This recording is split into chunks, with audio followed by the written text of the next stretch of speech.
Another futurist technique is finding the canary in the coal mine, but the reverse. Canary in the coal mine. Canary in the coal mine, for those of you that are too young to know, coal mines have certain gases, and they used to bring down these canaries in little cages because they would be more sensitive to those gases. And if the canaries start dropping like flies, then you know you have to get out and escape because there's lethal gas in the air and it's about to kill you. Canary in the coal mine is what they say when you have an early warning indicator. There's lots of examples of early warning indicators. In fact, that's how a lot of people do the predictions and they make the big bets, because they found canary in the coal mine type early warning indicator for their own industries, etc. I remember that a good friend of mine, she had a business, a tablecloth business, Robert Karsh, brilliant designer and marketer. It was called Resource One. And I remember that she was really good at predicting the future of what fashion was going to be in the home tablecloth industry. And once I asked her, and I'm not going to reveal here her secret, she had found another industry that was not related to the tablecloth industry that basically was 2 years ahead. So she would keep tabs on that industry, and she knew that 2 years later, basically whatever the designs and concepts and patterns would become fashion in her industry. For years, she amazed and she dazzled people with her sense of intuition. She was the one that made the original connection.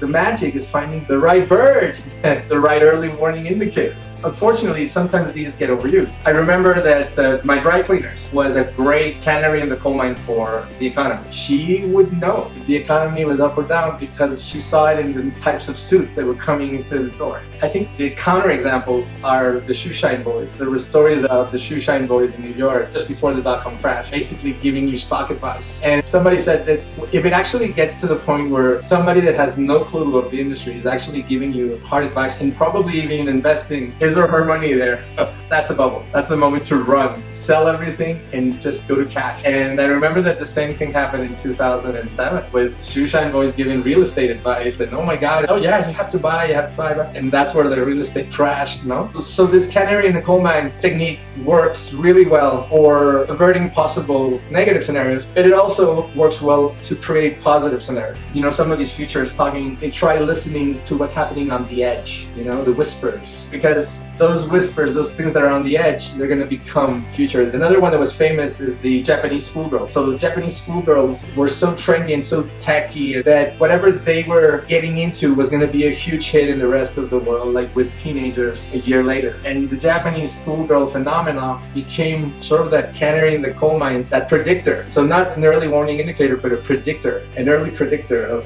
potential success of different products and services. So yeah, there are certain communities, there are proxies. The US, for example, the Chicago market's supposed to be a perfect combination, and historically it was like a great test market, because if Chicago liked it, the whole country would like it. Things change, as we're going to see with China. The US, the opening weekend box office was a predictor of the success of the movie. And after the first weekend, you know, movie studios could tell you how much the movie was going to make. And now, as we'll see when we get to the China component, success in the movie industry is now not just dependent on the US. Because of Asia growing in spending power, now a lot of these movies get greenlit for Asia.